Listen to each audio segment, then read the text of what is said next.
जय माता दी। प्रेम से बोलिए संतोषी माता की जय। आज शुक्रवार के दिन आप सुनिए संतोषी माता की व्रत कथा। एक बुढ़िया थी और उसके 7 बेटे थे। 6 बेटे कमाने वाले थे और एक बेटा निकम्मा था। बुढ़िया माँ 6 पुत्रों की रसोई बनाती, भोजन कराती और पीछे से जो कुछ बचता वह 7वें पुत्र को दे देती। परंतु वह बड़ा भोला भाला था, मन में कुछ विचार नहीं करता था। एक दिन वह अपनी बहू से बोला, देखो मेरी माता का मुझ पर कितना प्रेम है। वह बोली, क्यों नहीं, सबका झूठा बचा हुआ तुमको खिलाती है। वह बोला, ऐसा भी हो सकता है क्या? मैं जब तक आंखों से ना देखूं मान नहीं सकता। बहू ने हंसकर कहा, देख लोगी तब तो मानोगे। कुछ दिन बाद बड़ा त्योहार आया। घर में 7 प्रकार के भोजन और चूरमा के लड्डू बने। वह जांचने को सर के दर्द का बहाना बनाकर पतला कपड़ा सिर पर ओढ़कर रसोई घर में सो गया और कपड़े में से सब देखता रहा। 6 भाई भोजन करने आए। उसने देखा माँ ने उनके लिए सुंदर सुंदर आसन बिछाए, 7 प्रकार की रसोई परोसी। वह आग्रह से जिमाती रही। वह देखता रहा। 6 भाई भोजन कर उठे तब माँ ने उनकी झूठी थालियों में से लड्डुओं के टुकड़ों को उठाया और एक लड्डू बनाया। जूठन साफ करके बुढ़िया माँ ने पुकारा, उठ बेटा, 6 भाई भोजन कर गए, अब तू ही बेटा बाकी है। उठ, और तू कब खाएगा? वह कहने लगा, माँ मुझे भोजन नहीं करना, मैं परदेश जा रहा हूँ। माँ ने कहा, कल जाता तो आज ही जा। वह बोला, हाँ हाँ आज ही जा रहा हूँ। यह कहकर वह घर से निकल गया। चलते समय उसे बहू की याद आई। वह गौशाला में कंडे थाप रही थी। वह उसे जाकर बोला कि मेरे पास तो कुछ नहीं है। वह अंगूठी है सो ले लो और अपने कुछ निशानी मुझे दे दो। वह बोली कि मेरे पास क्या है, यह गोबर भरा हाथ है। यह कहकर उसकी पीठ पे गोबर के हाथ की थाप मार दी और वह चल दिया। चलते चलते दूर देश में पहुंचा। वहां पर एक साहूकार की दुकान थी। वहां जाकर बोला, भाई मुझे नौकरी पर रख लो। साहूकार को नौकर की जरूरत थी। साहूकार उससे बोला, तू नौकरी पर रह जा। लड़के ने पूछा, तनख्वाह क्या रहेगी? साहूकार ने कहा, काम देखकर दाम मिलेंगे। साहूकार की नौकरी मिल गई। वह सवेरे 6 बजे से रात्रि 12 बजे तक नौकरी करने लगा। कुछ दिनों में दुकान का लेन देन, हिसाब किताब, ग्राहकों को माल बेचना, सारा काम करने लगा। साहूकार के 7-8 नौकर थे। वे सब चक्कर खाने के लगे कि यह नया नौकर बहुत होशियार बन गया है। सेठ ने भी काम देखा और 3 महीने के अंदर ही उसे मुनाफे का साझेदार बना लिया। 12 वर्ष की वह नामी सेठ बन गया और मालिक सारा कारोबार उस पर छोड़कर बाहर चला गया। अब बहू पर क्या बीती वह सुनो। सास ससुर उसे दुख देने लगे। सारी गृहस्थी का काम करा के उसे लकड़ी लेने जंगल में भेज दी। इस बीच घर की रोटियां के आटे को भी भूसी निकलती और उसकी रोटी बनाकर रख दी जाती। फूटे नारियल की नरीली में पानी। इस तरह दिन बीतते रहे। एक दिन वह लकड़ी लेने जा रही थी कि रास्ते में बहुत सी स्त्रियां संतोषी माता का व्रत करती दिखाई दी। वहां यह खड़ी होकर कहने लगी, बहनों, यह तुम किस देवता का व्रत करती है और उसके करने से क्या फल होता है? इस प्रकार के व्रत करने की क्या विधि है? यदि तुम अपने इस व्रत का विधान मुझे समझाकर कहोगी तो मैं तुम्हारा बड़ा एहसान मानूंगी। तब उनमें से एक स्त्री बोली, सुनो, यह संतोषी माता का व्रत है। इसके करने से निर्धनता, दरिद्रता का नाश होता है, लक्ष्मी आती है, मन की चिंताएं दूर होती है, घर में सुख होने से मन को प्रसन्नता और शांति मिलती है, निपुत्री को पुत्र मिलता है, प्रीतम बाहर गया हो तो शीघ्र आता है, कुंवारी कन्या को मनपसंद वर मिलता है, राजद्वार में बहुत दिनों से मुकदमा चलता तो वह भी खत्म होता है, गृह कलेश की निवृत्ति होती है, सुख शांति हो, घर में धन जमा हो, पैसा जायदाद का लाभ हो और भी जो मन में है, जो कुछ कामना हो, वह सब इस संतोषी माता की कृपा से पूरी होती है। स्त्री कहने लगी, 1.25 आने का गुड़ चना लेना, इच्छा हो तो 5.25 आने का लेना, या 1 रुपया भी सहूलियत के अनुसार ही लेना, बिना परेशानी, श्रद्धा और प्रेम से जितना भी बन सके सवाया लेना। 5.25 पैसे से 5.25 आना था, इससे भी ज्यादा शक्ति और भक्ति के अनुसार ले लेना। हर शुक्रवार को निराहार रहकर कथा कहना और सुनना। इसके बीच क्रम टूटे नहीं, लगातार नियम पालन करते रहना। सुनने वाला कोई ना मिले तो घी का दीपक जलाकर उसके आगे जल के पात्र को रखकर कथा कहना, परंतु नियम ना टूटे। जब तक कार्य सिद्ध ना हो नियम पालन करना और कार्य सिद्ध हो जाने पर व्रत का उद्यापन करना। 3 मास में माता फल पूरा करती है। यदि किसी के खोटे ग्रह हो तो भी माता 1 वर्ष में अवश्य कार्य सिद्ध करती है। कार्य सिद्ध होने पर ही उद्यापन करना चाहिए, बीच में नहीं करना चाहिए। उद्यापन में सेर आटे का खाजा तथा इसी अनुसार से खीर तथा चने का साग बनाना, 8 लड़कों को भोजन कराना, जहाँ तक मिले देवर, जेठ, भाई, बंधु, कुटुंब के लड़के लेना, ना मिले तो रिश्तेदारों और पड़ोसियों के लड़के बुलाना, उन्हें भोजन कराकर यथाशक्ति दक्षिणा देना और माता का नियम पूरा करना। उस दिन घर में कोई खटाई नहीं बनाना। यह सब सुनकर बुढ़िया की बहू वहाँ से चल दी।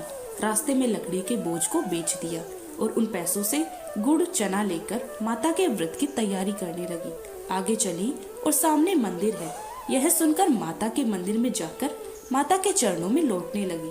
इसके बाद वह माँ से विनती करने लगी, हे माँ, मैं निपट मूर्ख हूँ, व्रत के नियम कुछ नहीं जानती हूँ, मैं बहुत दुखी हूँ। हे माता, जग जैनी मेरा दुख दूर करो, मैं आपकी शरण में हूँ। माता को दया आई। एक शुक्रवार बीता कि दूसरे शुक्रवार को ही इसके पति का पत्र आया और तीसरे को उसका भेजा हुआ पैसा भी आ पहुंचा। यह देवरानी जेठानी मुंह सिकोड़ने लगी, इतने दिनों में इतना पैसा आया, इसमें क्या चढ़ाव है, क्या बढ़ाव है। लड़के ताने देने लगे कि काकी के पास अब पत्र आने लगे, रुपया आने लगे, अब तो काकी की खातिर बढ़ जाएगी, अब तो काकी बुलाने से भी नहीं बोलेगी। बेचारी सरलता से यह कहती कि भैया पत्र आएगा, रुपया आएंगे तो हम सबके लिए अच्छा है। ऐसा कहकर आंखों में आंसू भरकर संतोषी माता के मंदिर में आकर मातेश्वरी के चरणों में गिनकर रोने लगी। माँ, मैंने तुमसे पैसा नहीं मांगा, मैंने पैसे से क्या काम, मुझे तो अपने सुहाग से काम है, मैं तो अपने स्वामी के दर्शन और सेवा मांगती हूँ। तब माता ने प्रसन्न होकर कहा, जा बेटी, तेरा स्वामी आएगा। यह सुनकर खुशी से वह बावली होकर घर जाकर काम करने लगी। अब संतोषी माँ विचार करने लगी, इस भोली पुत्री से मैंने कह तो दिया तेरा पति आएगा, पर आएगा कहाँ से, वह तो इसे स्वप्न में भी याद नहीं करता, इसे याद दिलाने तो मुझे ही जाना पड़ेगा। इस तरह माता उस बुढ़िया के बेटे के पास जाकर स्वप्न में प्रकट होकर कहने लगी, साहूकार के बेटे सोता है जागता है। वह कहता है, माता सोता भी नहीं हूँ, जागता भी नहीं हूँ, बीच में ही हूँ, कहो क्या आज्ञा है। माँ कहने लगी, तेरा घर बार है या नहीं। वह बोला, मेरा सब कुछ है। माता, माँ बाप, भाई बहन, बहू क्या कमी है। माँ बोली, पुत्र तेरी घरवाली कष्ट उठा रही है, माँ बाप उसे दुख दे रहे हैं, वह तेरे लिए तरस रही है, तू उसकी सुध ले। वह बोला, हाँ माता, यह तो मुझे मालूम है, परंतु जाऊं कैसे, परदेश की बात है, लेन देन का कोई हिसाब नहीं है, कोई जाने का रास्ता नजर नहीं आता, कैसे चला जाऊं। माँ कहने लगी, मेरी बात मान, सवेरे नहा धोकर संतोषी माता का नाम लेकर घी का दीपक जलाकर दंडवत कर दुकान पर बैठ जाना। देख, तेरे लेन देन चूक जाएगा, जमा माल बिक जाएगा, सांझ होते होते धन का ढेर लग जाएगा। अब तो वह सवेरे बहुत ही जल्दी उठकर मित्र बंधुओं से अपने सपने की बात कहता है। वे सब उसकी बात अनसुनी करके खिल्ली उड़ाने लगते हैं। कहीं सपने भी सच्चे होते हैं। एक बूढ़ा बोला, देख बेटा, देख भाई, मेरी बात मान। इस तरह साथ झूठ कहने से बदले देवता ने जैसा ही कहा है वैसा ही करना, तेरा क्या जाता है।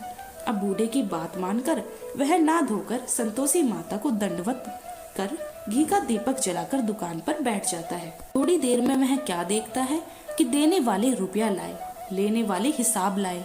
कोठी में भरे सामानों के खरीदार नगद में सौदा करने लगे। शाम तक धन का ढेर लग गया। मन में माता का नाम लेकर प्रसन्न होकर घर जाने के वास्ते गहना, कपड़ा, सामान खरीदने लगा। यहाँ के काम से निपट घर को रवाना हुआ। उधर बहू बेचारी जंगल में लकड़ी लेने जाती है। लौटने वक्त माता जी के मंदिर पर विश्राम करती है। वह तो उसका रोज रुकने का स्थान ही था। दूर धूल उड़ती देखकर वह माता से पूछती है, हे माता, यह धूल कैसे उड़ रही है। माता कहती है, हे पुत्री, तेरा पति आ रहा है, अब तू ऐसा कर, लकड़ियों के 3 बोझ बना ले, एक नदी के किनारे रख, दूसरा मेरे मंदिर पर और तीसरा अपने सिर पर रख। तेरे पति को लकड़ी का गड्ढा देखकर मोह पैदा होगा, वहाँ वह रुकेगा, नाश्ता पानी बनाकर खाकर माँ से मिलने आएगा। तो लकड़ी का बोझ उठाकर जाना और एक बीच चौक में गड्ढा लाकर 3 आवाजें जोर से लगाना, लो सासू जी, लकड़ियों का गट्ठा लाई हूँ, भूसी की रोटी दो, नारियल के खोपड़े में पानी दो, आज कौन मेहमान आया है। माँ की यह बात सुनकर वह बहुत अच्छा माताजी कहकर प्रसन्न मन में होकर लकड़ियों के 3 गट्ठे ले आई। एक नदी के तट पर एक माता के मंदिर पर रखा। इतने में ही वह मुसाफिर आ पहुंचा। सूखी लकड़ी देखकर उसकी इच्छा हुई कि अब यहीं निवास करे और भोजन बनाकर खा पी कर गाँव जाए। इस प्रकार भोजन बनाकर विश्राम लेकर गांव को गया। उसी समय बहू सिर पर लकड़ी का गट्ठा लिए आती है। उसे आंगन में डालकर जोर से 3 आवाज देती है, लो सासू जी लकड़ी का गट्ठा लो, उसी की रोटी दो, नारियल के खोपड़े में पानी दो, आज कौन आया है। यह सुनकर उसकी सास अपने दिए हुए कष्टों को बुलाने हेतु कहती है, बहू ऐसा क्यों कहती हो, तेरा मालिक ही तो आया है, बैठ मीठा भात खाकर कपड़े गहने पहन। इतने में आवाज सुनकर उसका स्वामी बाहर आता है और अंगूठी देखकर व्याकुल हो जाता है। माँ से पूछता है, माँ यह कौन है। माँ कहती है, बेटा यह तेरी बहू है। आज 12 वर्ष हो गए जब से गया है, तब से सारे गांव में जानवर की तरह भटकती फिरती है। कामकाज घर का कुछ करती नहीं है, 4 समय खाकर आ जाती है। अब तुझे देखकर भूसी की रोटी और नारियल की खोपड़े में पानी मांगती है। वह लज्जित होकर बोला, ठीक है माँ, मैंने इसे भी देखा है और तुम्हें भी। अब तुम्हें दूसरों घर की चाबी दो, मैं तो उसमें रहूंगा। ठीक है बेटा, जैसी तेरी मर्जी। यह कहकर माँ ने चाबी का गुच्छा उसे दे दिया। उसने लेकर दूसरे कमरे को खोलकर सारा सामान जचाया और एक दिन में ही वहाँ राजा के महल जैसा ठाट बाट बन गया। अब क्या था, वह सुख भोगने लगी। इतने में ही अगला शुक्रवार आया। उसने अपने पति से कहा, मुझे माता का उद्यापन करना है। उसका पति बोला, बहुत अच्छा, कर लो, अपनी खुशी से यह भी कर लो। तुरंत ही वह उद्यापन की तैयारी करने लगी। जेठ के लड़के को भोजन के लिए कहने लगी। उसने मंजूर किया, परंतु पीछे जेठानी अपने बच्चों को खिलाती है। देखो, भोजन के समय सब लोग खटाई मांगना, जिससे इसका उद्यापन पूरा ना हो। लड़की खाना खाने लगी, खीर पेट भरकर खाई, परंतु बात याद आते ही कहने लगे, हमें कुछ खटाई खाने को दो, खीर खाना हमें भाता नहीं। यह देखकर अरुचि होती है। बहू कहने लगी, खटाई किसी को नहीं दी जाएगी, यह तो संतोषी माता का प्रसाद है। लड़के उठकर खड़े हुए और बोले, पैसे लाओ।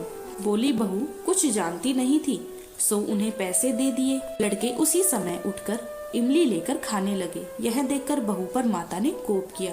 राजा के दूत उसके पति को पकड़कर ले गए और जेठ जेठानी मनमाने खोटे वचन कहने लगे। लूट लूट कर धन इकट्ठा कर लिया था, सो राजा के दूत उसे पकड़कर ले गए। अब सब मालूम हो जाएगा जब जेल की रोटी खाएगा। बहू से यह वचन सहन नहीं हुआ। रोती रोती माता के मंदिर गई और बोली, हे माता, तुमने यह क्या किया, हंसाकर क्यों रुलाती हो। माता बोली, पुत्री, तूने उद्यापन करके मेरा व्रत भंग किया, इतनी जल्दी सब बातें भुला दी। वह कहने लगी, माता भूली तो नहीं हूँ, न कुछ अपराध किया है, मुझे तो लड़कों ने भूल में डाल दिया है, मैंने भूल से उन्हें पैसे दे दिए, मुझे क्षमा करो माँ। माँ बोली, ऐसी भी कहीं भूल होती है। वह बोली, माँ मुझे माफ कर दो, मैं फिर तुम्हारा उद्यापन करूंगी। माँ बोली, अब भूल मत करना। वह बोली, अब भूल नहीं होगी माँ, अब बताओ वे कैसे आएंगे। माँ बोली, जा पुत्री, तेरा मालिक तुझे रास्ते में ही आता मिलेगा। वह निकली, रास्ते में पति आता मिला। उसने पूछा, तुम कहाँ गए थे।